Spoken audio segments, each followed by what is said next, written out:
Hey, it's Cameron with S&B, and today we're going to be installing our silicone boot kit on the 7.3 liter. If you already received the kit, you can just simply take out the card and scan this with your camera. It'll take you to our most up-to-date install instructions, or you can follow along with the video. But we'll get right into it with the 7/16.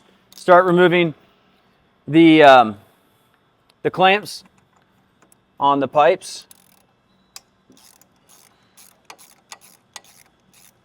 So we'll get these removed, then we'll go down and to the lowers as well. Now with the 5/16, we'll remove these two bolts holding the tank.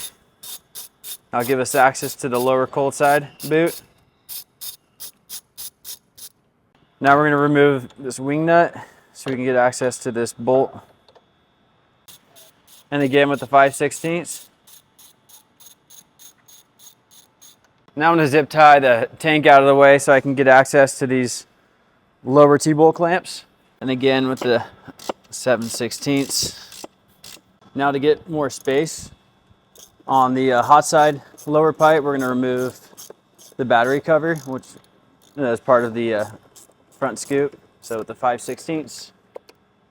So great timing when you're doing an S&B intake to also do your boots. Now we'll remove the wedge and get our battery set aside. Now we'll get on to this battery box. With a 13 mil, we'll get these bolts out as well as the ones on the fender. Now the battery box and front scoop are ready to come out. And it gives us good access that lower hot side pipe. So we'll put the 7/16 back on and get those loosened up. Again with the 7/16.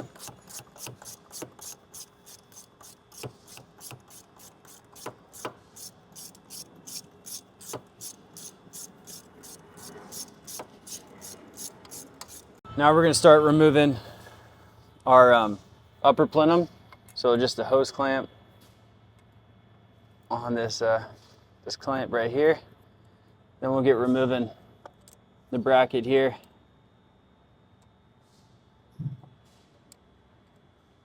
Now with the 5/16, we're going to remove the bracket on the manifold. Then we're also going to remove this nut if it hasn't already been deleted. Now we're going to remove here, and then we also depress the button for the connector. And then we will leave this connected. We'll pull the manifold out this way. We're actually going to remove this clamp. Now to give us more access to those lower manifold plenum boots, we're going to remove the pipe out of the way. We'll also do so for the cold side. Now if you can get your screwdriver through the boot and past the pipe, pull it back like that. See some of that crankcase oil that's in there. Then we'll rip this off of the manifold.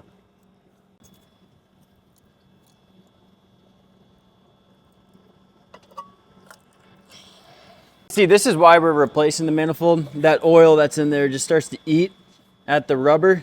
You know, it's just a couple plies, and you can see the plies start to showing. So once it starts to expose, it starts to rot away, leads to failure.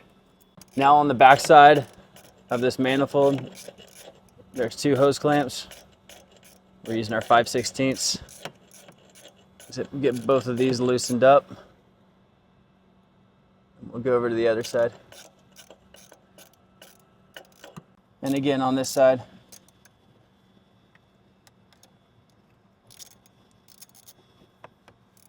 And again, this is 2024. This is a 20-year-old truck. I had to pry at this clamp to get it to pop out, and I'll go around to the underside as well and find out kind of where it's sticking. You can see it wants to stick on the bottom as I jiggle it around. Now we'll wiggle this off of the turbo.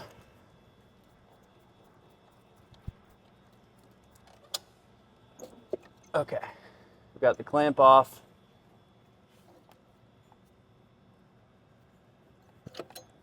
Now we'll come straight out with the manifold. We'll get this cleaned up. Then we'll remove our lower plenum bolts or plenum boots, and being really careful. We're going to cover this up as we pull this one off to not drop anything in. Same with this one. Probably should have cleaned those up before taking them off, just to prevent anything from falling into the intake. Now, if you have the reinforcement inserts, you can get those pushed in. This customer's not putting the reinforcement inserts in, so we're going to use hose clamps rather than the T-bolt clamps. And we'll get this install going. Now we're going to get all the boots removed. And then we're also going to clean off all the surfaces that we're going to be clamping to. So you can set that one aside. We got another boot down here.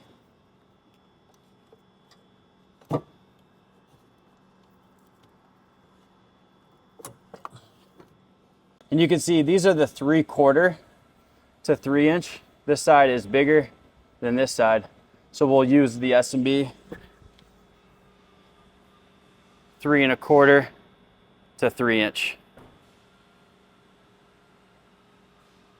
Since we're going to be using the 3 1/4 to 3 inch couplers, we'll set our 3 to 3 aside, pushing them on as far as they can possibly go to give you just a ton of room. Then we'll slide it down onto the groove after it's installed.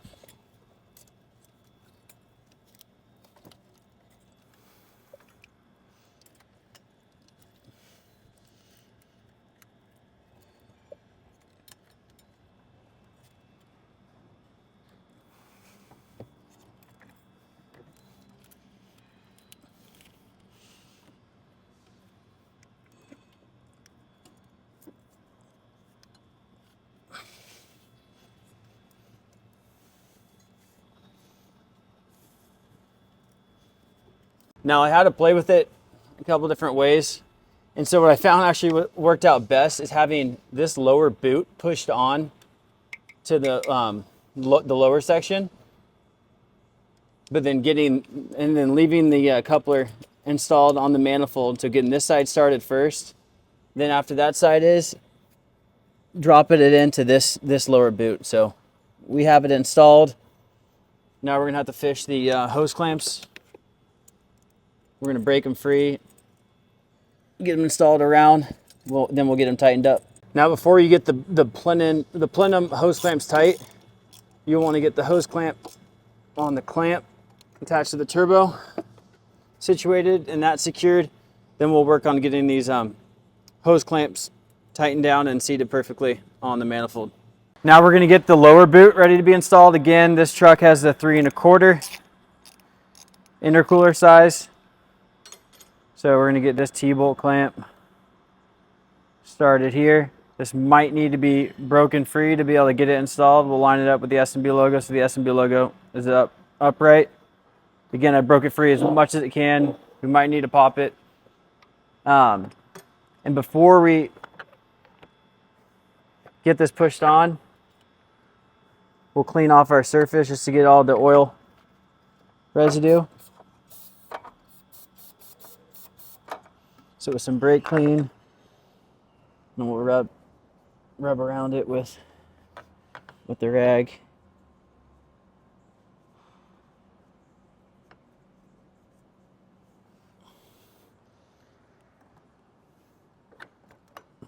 Now we're good.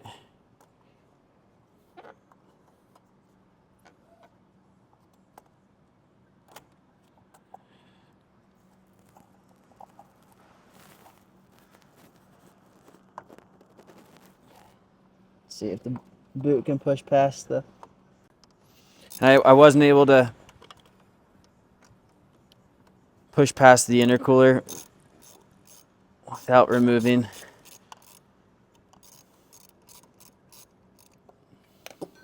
the nut off of that T-bolt clamp.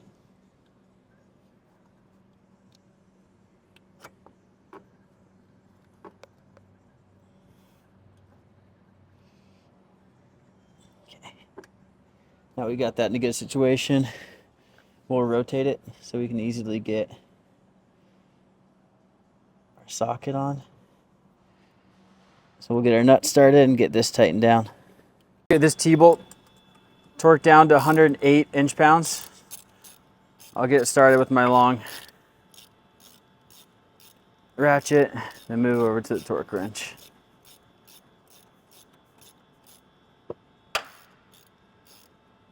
Installing this T-bolt clamp and torquing it to 108 inch-pounds.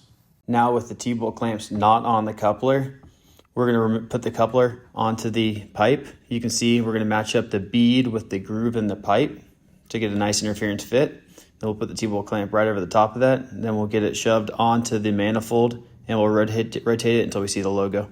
Break 2 T-bolt clamps free and get these secured around the upper coupler. Then this T-bolt clamps can go right over that bead in the tube. Now we're going to break 2 more T-bolt clamps free and get these installed around the upper hot side coupler. We'll get these tightened up, then torqued down to 108 inch-pounds. We'll get 2 more T-bolt clamps installed around the lower boot, and these torqued down to 108 inch-pounds. Now we're going to get the electrical isolator and nut reinstalled onto the stud of the manifold. Now we'll get the lower electrical connector reconnected. Then we'll get the nut reinstalled, holding the bracket to the manifold. Now we're going to find that constant tension clamp, get it squeezed and pushed over the barb fitting to reconnect the hose. Reinstall your coolant expansion tank and get it reinstalled with the 3 bolts. After you install the bolt for the top bracket on the expansion tank, reinstall the wing nut. And that's the installation of the S&B intercooler boots. You'll reinstall your factory intake or your S&B intake kit. Make sure all clamps are torqued down to 108 inch-pounds. Ensure all connections, all plugs, everything's reconnected, and you have proper clearance everywhere. And let us know if you have any questions.